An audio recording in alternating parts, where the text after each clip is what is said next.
বাংলাদেশের নদীর তীরবর্তী বিভিন্ন জেলা ও স্থান। এটি দ্বিতীয় পর্ব।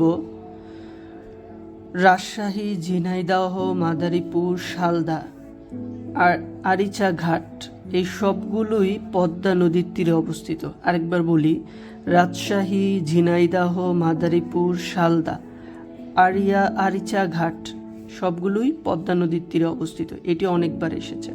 আরিচা ঘাট কোথায় অবস্থিত? পদ্মা নদীতে।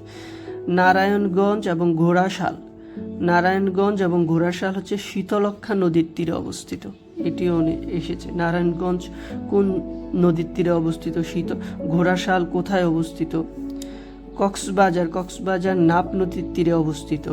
সিলেট সুরমা নদীর তীরে অবস্থিত। এটিও এসেছে। দিনাজপুর পুনর্ভা এবং আত্রাই নদীর তীরে অবস্থিত। দিনাজপুর।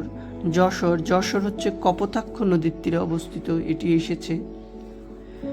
রাঙামাটি এবং চন্দ্রগোনা এটি হচ্ছে কর্ণফুলী নদীর তীরে অবস্থিত। রাঙামাটি কোন নদীর তীরে অবস্থিত? এটি অসংখ্যবার এসেছে। রংপুর তিস্তা নদীর তীরে অবস্থিত।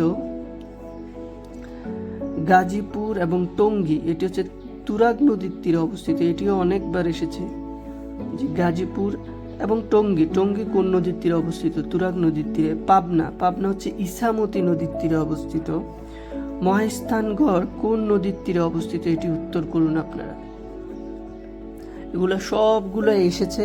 এর একটি প্রথম পর্ব আমি তৈরি করেছি, এটি তার দ্বিতীয় পর্ব। এই দুটি পর্ব ভালো করে যদি আপনারা রিভিশন দেন তাহলে ভৌগোলিকগতভাবেও আপনাদের একটি ভালো ধারণা তৈরি হয়ে যাবে।